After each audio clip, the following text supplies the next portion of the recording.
আমরা হলাম the lazy কাপল। আজ আমরা আবার চলে এসেছি আপনাদের কাছে নতুন একটা গল্প নিয়ে, নতুন একটা ভ্লগের সাথে। এটা ছিল আমাদের থিম্পুতে 3 নম্বর দিন। আজ আমরা দেখতে গিয়েছিলাম সিম্পলি ভুটান। ভুটানে কিন্তু এটা বেশ জনপ্রিয় একটা জায়গা। কোনো ট্যুরিস্টই সিম্পলি ভুটানটা আইটিনারি থেকে বাদ দিতে একদমই চান না। আমরা প্রচুর ভিডিও দেখেছিলাম এই সিম্পলি ভুটানের, তাই অনেক দিনের ইচ্ছে ছিল যে ভুটানে গেলে সিম্পলি ভুটানটা আমরা অবশ্যই ভিজিট করব। প্রথমে বলে রাখি সিম্পলি ভুটানটা কি, এখানে কি দেখার মতো আছে। সিম্পলি ভুটান হলো এমন একটা জায়গা যেখানে ভুটানিজ কালচার সুন্দরভাবে প্রদর্শনী করা হয়। এখানে খাওয়া দাওয়া থেকে শুরু করে আর্ট, কালচার, মিউজিক, এখানের জীবনযাপন কেমন হয়, সেখানের কৃষিকাজের জন্য কি কি ব্যবহার হয়, সব কিছু আপনারা এই জায়গাটাতে দেখতে পারবেন। এখানে ঢোকার জন্য আপনাদের টিকিট পড়বে পার হেড 1000 টাকা করে। এখানে এন্টার করার পর থেকেই একজন গাইড আপনাদের সাথে থাকবে। এখানে কিন্তু যত গাইড আছে প্রত্যেকেই কিন্তু ফিমেল। সিম্পলি ভুটানের ভেতরে কিন্তু সব কিছুই মহিলাদের দ্বারাই পরিচালিত। এখানের অ্যাক্টিভিটি থেকে শুরু করে ডান্স, প্রদর্শনী সব কিছুই কিন্তু মহিলারাই করে থাকেন। আমরা যাওয়ার সাথে সাথে ওনারা আমাদের এই ড্রিঙ্কটা দিয়েছিলেন। এটা কিন্তু অ্যালকোহল, এটাতে নেশা হয়, আর ওনারা এটা প্রথমে গেস্টদের সার্ভ করে। আর এটা কিন্তু ওখানে গিয়ে আপনি খাবেন না বা নেবেন না সেটা বলতে পারবেন না, তাহলে ওনাদেরকে অপমান করা হয়। তাই আপনাদের গেস্ট হিসাবে যখন আপনারা ওখানে যাবেন এটা কিন্তু আপনাদের দেবে, আর আপনাদের খেতেও কিন্তু হবে। হ্যাঁ, বাচ্চাদের অবশ্যই দেবে না, কিন্তু 18 বছরের ওপরে হলে সেটা আপনাদের দেবে এবং আপনাদের খেতেও হবে। আচ্ছা, ড্রিঙ্কটা খাওয়ার কিন্তু একটা নিয়মও আছে। সেই নিয়মটা আমাদের উনি বলে দিচ্ছিলেন আর আমরা সেগুলো ফলো করছিলাম। আর তারপর আমরা যখন ড্রিঙ্কটা টেস্ট করলাম ভালোই লাগলো, খুব একটা খারাপ লাগেনি। আমাদের এখানে যেরকম আঞ্চলিক অ্যালকোহলগুলো হয়ে থাকে ওটার টেস্টটা অনেকটা ওরকমই। আপনারা যদি চান সেটা কিনে নিয়ে আসবেন সেখান থেকে, আপনারা কিন্তু সেটাও করতে পারেন। আর এখানে ছোট ছোট যে বাটির মতো এগুলো দেখছেন, এগুলোতেই এই ড্রিঙ্কটা সার্ভ করা হয়। আর এই বোতলটা যেটা ওই মহিলাটার হাতে আছে সেগুলোর মধ্যে ড্রিঙ্কগুলো রাখা থাকে। প্রথমে আমরা যে ঘরটিতে বসেছিলাম আমাদের কিন্তু এখানে ভীষণ সুন্দরভাবে ভুটানিজ আদব কায়দায় গ্রিট করা হয়েছিল, যাকে বলা হয় বাংলায় অতিথি আপ্যায়ন। আমাদের কিন্তু এখানে ভুটানিজ কালচারেই অতিথি আপ্যায়নটা আমরা এখানে পেয়েছিলাম, আমাদের সেটা ভীষণ ভালো লেগেছে। এরপরে আমাদের গাইড আমাদের এই ছবিগুলোতে যাদের দেখা যাচ্ছে তাদের পরিচয় দিচ্ছিলেন। সেই ছবিগুলো ভুটানের রয়্যাল ফ্যামিলির কিং কারা কারা ছিলেন এবং তাদের নেক্সট জেনারেশনে কারা কারা ছিলেন, তারপর কে কে যুদ্ধ করেছিলেন, যুদ্ধে কিভাবে তখনকার লোকেরা যেতেন, আর তারপর কি কি ইউজ করতেন, সেখানে তরোয়াল ছিল, তারপর কি কি পরে যুদ্ধে যেতেন, সমস্ত কিছু আমাদের সুন্দরভাবে বর্ণনা দিচ্ছিলেন সেই মহিলাটি। আমাদের কিন্তু এই ব্যাপারটা ভীষণ ভালো লাগছিল দেখতে। এখানে এটা একটা ছোট্ট মিউজিয়ামও কিন্তু আপনারা বলতে পারেন যে সিম্পলি ভুটান অ্যাকচুয়ালি একটা ভুটানিজ কালচারটাকে সুন্দরভাবে আপনাদের সামনে তুলে ধরে। পুরনো কালচার, পুরনো যে সমস্ত ধর্মগ্রন্থ আছে ওখানের, সেগুলোর সুন্দরভাবে একটা ডেসক্রিপশন আপনাদের সামনে তুলে ধরবে। সেখানের ভগবান কারা কারা আছেন সেগুলো, তাছাড়াও ওনারা আমরা যেরকম কাম, ক্রোধ, এ সমস্ত কিছু আমাদের ভেতরে রয়েছে সে সমস্ত কিছু নানান রকমের মুখোশের মাধ্যমে ডেসক্রাইব করে। ভুটানিজ কালচারে কি করে সেগুলো মানে, কি কি জিনিসে তারা ভয় পায়, কি কি জিনিস তারা একদম অপবিত্র বলে মনে করে, সব কিছু সুন্দর বর্ণনা কিন্তু সিম্পলি ভুটানে গেলে আপনারা পেয়ে যাবেন। এবার একটা জিনিস দেখাই, এই জিনিসটা আমার ভীষণ ইন্টারেস্টিং লেগেছে। এই যে কাঠের এই জিনিসটা দেখছেন, এটা কিন্তু আর্কিটেকচারে ভুটানে ইউজ করা হয়। এখানে সিমেন্ট, বালি, যা সমস্ত কিছু হয় একটা ঘর বানানোর জন্য সব কিছু দিয়ে ওনারা মিক্স করে এখানে। আর জিনিসটা যখন শক্ত হয়ে যায় তখন ওনারা বাড়িঘর বানানোর জন্য ইউজ করে। কিন্তু সেই প্রসেসটা এত সুন্দর আর এত ইন্টারেস্টিং করে তুলেছেন ওনারা নিজেদের এই সমস্ত কিছু গান ইউজ করে। এটা কিন্তু ভীষণ সুন্দর লাগবে। আপনারা যখন সিম্পলি ভুটানে যাবেন, এই সিম্পলি ভুটানের ট্রিপটা কিন্তু একদম এই জিনিসটা মিস করবেন না। ওনারা যদি বলে যে আপনারা ট্রাই করতে চান কি না এরকমভাবে এই কাঠের ওপরে উঠে, আপনারা কিন্তু করবেন। খুব ইন্টারেস্টিং লাগে আর খুব মজাও আসবে। যদিও আমি গানটা সেরকম কিছুই বুঝতে পারছিলাম না, কিন্তু ওনাদের তালে তালে পা মেলাতে আর গানটা শুনতে কিন্তু আমার ভীষণ মজা হচ্ছিল। নেক্সট আমরা যেটা দেখবো সেটা হলো ভুটানে ইউজ করা হয় যে সমস্ত বাদ্যযন্ত্র, পুরোনো দিনে যে সমস্ত কিছু ব্যবহার করা হতো সেগুলো। এখানে একটা জল তরঙ্গের মতো জিনিস ছিল, আমি ঠিক বলছি কিনা আমি যদি ভুল বলি আমাকে কারেক্ট করে দেবেন। আমার এটাকে জল তরঙ্গ বলেই মনে হলো। তাছাড়াও এখানে পুরোনো দিনের আরও অনেক বাদ্যযন্ত্র রয়েছে, ছোট ছোট দেখতেই পাচ্ছেন সেগুলো এই গাইড আমাদের বর্ণনা করছিলেন আর দেখাচ্ছিলেন কি করে বাজাতে হয়। আমরাও কিন্তু ট্রাই করেছিলাম।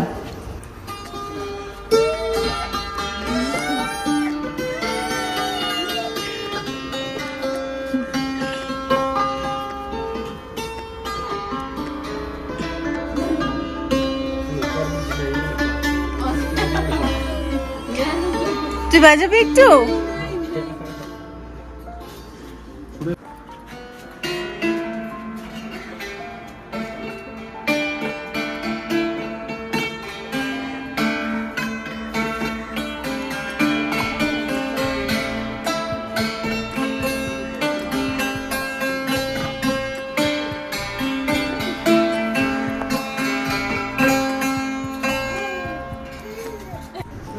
এবার আমাদের দেখাচ্ছিলেন যে সমস্ত প্রতীকী মুখোশ ওনারা ইউজ করেন, মানে করতেন তখন, সেগুলো আমাদের দেখাচ্ছিলেন। আমার দেখে অনেকটা পুরুলিয়ার ছৌ নাচে যে সমস্ত মুখোশ ইউজ করা হয় সেগুলোর কথাও মনে পড়ছিল। যাই হোক, এই সমস্ত যেই মুখোশগুলো আছে সেগুলো এক একটা প্রতীকী। আমাদের মানুষদের ভেতরে যে সমস্ত কাম, ক্রোধ, লোভ, লালসা, এই সমস্ত কিছু প্রতীকী হিসাবে এই মুখোশগুলো এখানে ইউজ করা হয়েছে, সেগুলোই আমাদের এখানে বর্ণনা দিচ্ছিলেন। এগুলো কিন্তু আমার বেশ ইন্টারেস্টিং লেগেছে।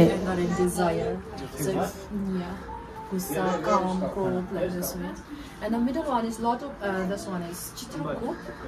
We call it as a monkey mask. And the white one is lot of compassion, and you strike like a defender cause. And the middle one is lot of deed, and you strike like a judgment. It was similar like a Yamara. And the black one is lot of physical stat, and you strike like a prosecutor force. So he will record all the bad deeds. So in Buddhism, we also believe in reincarnation after the death. And these four animals are the mythical or the powerful. This one is tiger, snow lion, Garuda, and dragon. They will protect us from the four directions. So he will stay in the south, north, east, west, and they will chase away the evil spirit. Okay. And the Ancient basket, they will put the things inside. When there is no wood, they will be carried on the back. It's like a backpack for the modern. So if you wish to take a picture, you may feel free to take it. If not, you will move to the Patanjali garden. এর আগের ভিডিওতে আমি বলেছিলাম যে ভুটানে প্যানিস পুজো করা হয়, ভীষণ মানা হয়, আর এটাকে অ্যাজ আ ইভেল আইও কিন্তু ইউজ করা হয়। আমাদের এখন গাইড বোঝাচ্ছিলেন যে প্যানিসকে কেন এখানে এত বেশি মানা হয়, কেন পুজো করা হয়, কোথার থেকে এই ব্যাপারটা আসলো ভুটানে, সমস্ত কিছু একটা স্টোরি হিসাবে বলা হয়। যে স্টোরিটা আমি আপনাদের এর আগের ভিডিওতে বলেছি, ঠিক সেম স্টোরি আমাদের গাইড এখানে আবার বলছেন।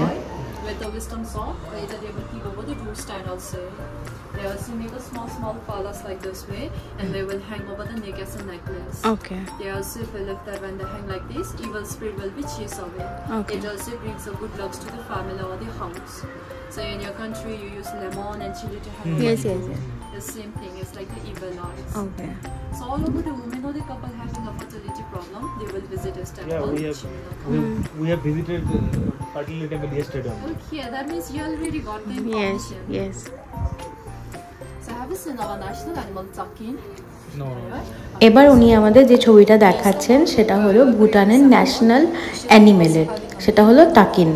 এটা কিন্তু ক্রসবিট করে বানানো একটা পশু। এই পশুটির মুখটি হলো ছাগলের মতো আর বডিটা হলো গরুর মতো। Because some parts of our country they do not believe him, so he wants to show his magic through this to animal. After that they believe him and worship him. So not only this one, in ancient he used his own phallus as a weapon to subdue the witches and the demon in the thunderbolt direction. Okay. And this one is weapon for him. Okay. Yeah. we have just heard about it yesterday only. Our guide told us. Okay. So if you wish to take a picture with this thing, so এখন আমরা যেটা দেখব সেটা হলো পুরনো দিনের ভুটানে কেরম রান্নাঘর হতো, রান্নাঘরে কী কী জিনিস ইউজ করা হতো সব কিছু আমাদের এখানে আমাদের গাইড এখন দেখাবে। bottle tea. Makanvi chai in new language. Have you tasted before? No. If not, that one is a good news. Later on, you can give it try in our restaurant. Okay. But alcohol and butter, It's okay, sir. it will be hard to digest. Yeah, okay. And you can take wine sir, instead of butter tea. So before that, this one is a herbal tea leaves. It's like a chai patti. We call it as a mishal too. So first they will boil this one. After that, they will use this churner in order to mix them very well. তুমি খাবা butter tea? Try করবা? হ্যাঁ। So they She will. just wants to. Sure, sir. Got it, sir. After that, they will churn it for 5 to 4 minutes. And this one is our traditional noodle maker, spaghetti. After that, they will make a bubble dough. After that, they will add it inside and press it like this way. If they feel tired or they're lazy, they will just sit on them. So then it will become a safe down. And the white one. এটা হলো white rock salt, যেটা India থেকে ভুটানে নিয়ে যাওয়া হয়। প্রথমে বুঝতে পারিনি আর আমি জানতামও না যে ইন্ডিয়া থেকে ভুটানে ইন্ডিয়ান হোয়াইট রক সল্টটা নিয়ে যাওয়া হয়। এখানে দেখলাম প্রথমবার, যদিও আমি দেখলাম হোয়াইট রক সল্টটা।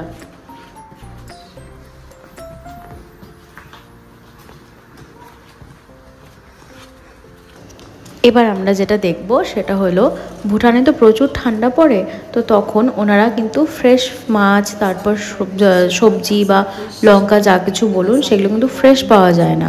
তাই ওনারা আগের থেকেই, শীত পড়ার কিছু মাস আগের থেকেই ওনারা সেটাকে প্রিজার্ভ করা শুরু করেন। কিছু জিনিস শুকিয়ে রাখেন আর কিছু জিনিস একদম প্রসেসড করে রাখেন, যাতে যখন শীত পড়বে ওনারা কোনোভাবেই যেন কোনো রকমের খাদ্য সংকট বা খাওয়ারের অসুবিধাতে না পড়ে যান। তাই এখানে কিন্তু সব রকমের মশলাপাতি, সব কিছু যাবতীয় ওনারা প্রিজার্ভ করে শুকিয়ে রেখে দেন। সেটাই আমাদের এখানে দেখানো হচ্ছিল। চলুন এবার একটু খাওয়া দাওয়া আর একটু গান শোনা, নাচ দেখাও হয়ে যাক।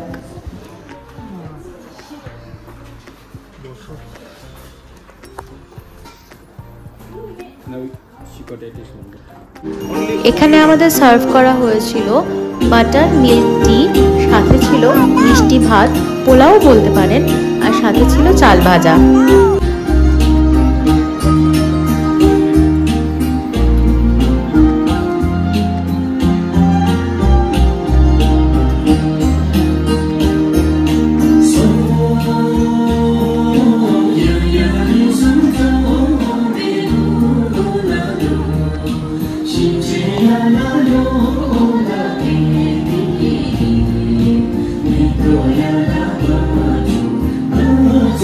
Ocean.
অবশেষে অপেক্ষার অবসান ঘটল আমার হাজব্যান্ডের। অনেক দিন থেকে প্রতীক্ষা ছিল এই মানুষটার সাথে একবার দেখা করার। সিম্পলি ভুটানে গিয়ে শেষমেশ সেই অপেক্ষার অবসান কিন্তু ঘটে গেল। ওনার নাম হলো পেমা টেসরিং, আর উনি একজন ভুটানের এক্সিলেন্ট আর্টিস্ট। একটা মানুষের ভেতরে গুণ থাকলে তাকে কোনোভাবেই কোনো কিছুই আটকাতে পারে না। উনি হাত দিয়ে কোনো কাজ করতে পারেন না, কিন্তু তাই বলে কিন্তু উনি ওনার ক্রিয়েটিভিটিকে কোনোদিনও আটকাতে পারেনি।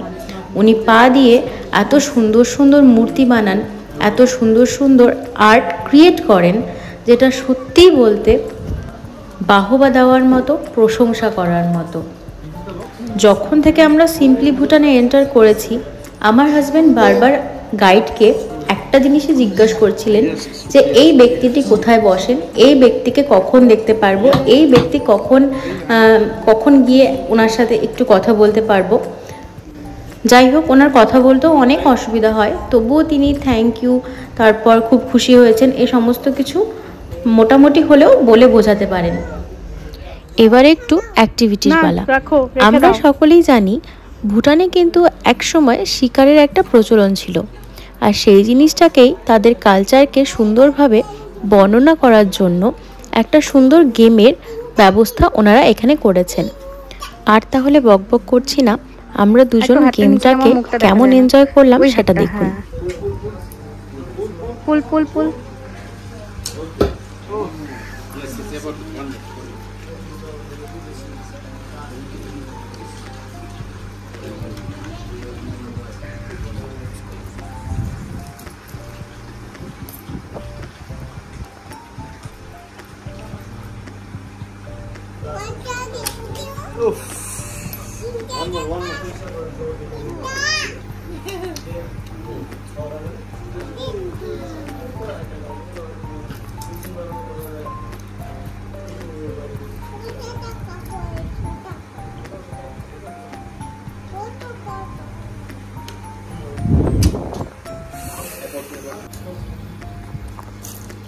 You just aim below and little.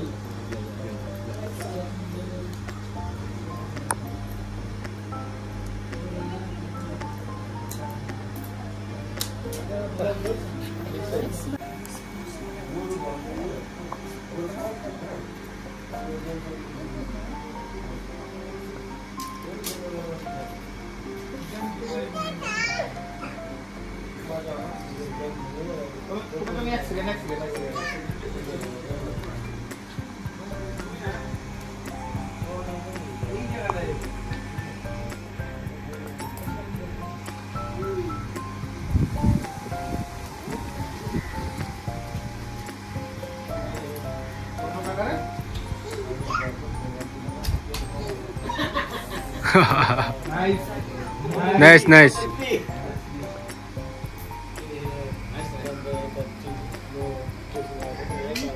Wow! আমি নিশানায় একবারে অ্যাকিউরেট না লাগাতে পারলেও মোটামুটি কাছাকাছি এসেছি। তাই কাছাকাছি এসেছিলাম বলে একটা রিওয়ার্ডও কিন্তু এখানে পেয়েছিলাম। এটাও কিন্তু বেশ মজাদার।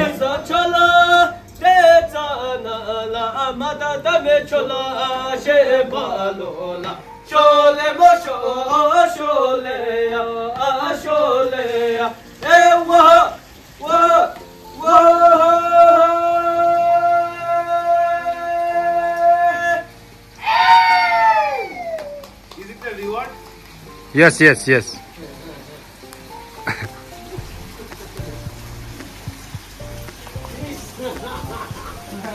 Yeah. I'm proud of her. Yes.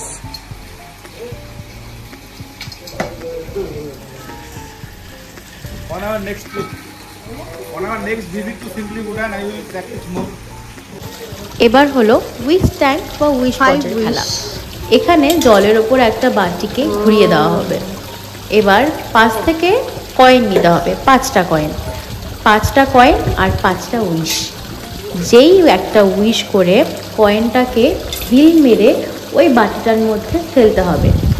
সেই বাটির মধ্যে যেই কয়েনটা পড়বে আপনার ওই উইশটা পূরণ হবে, আর যেই কয়েন উইশ বলার পরেও পড়বে না আপনার সেই উইশও পূরণ হবে না। আমার যেমন একটা কয়েনও পড়েনি, তাই আমার একটা উইশও পূরণ হবে না, এই হলো ব্যাপার। তো যাই হোক, এই ছিল আমাদের আজকের গল্প। আপনাদের সাথে আমাদের আবার দেখা হবে অন্য একটা গল্প নিয়ে, অন্য একটা ব্লগের সাথে। ততক্ষণ পর্যন্ত সাথে থাকুন আর দেখতে থাকুন দ্য লেজি কাপল। আর হ্যাঁ, আমাদের ব্লগটা আপনাদের কেমন লাগলো সেটা কিন্তু আমাদের অবশ্যই কমেন্টসে জানাবেন। Thanks for watching.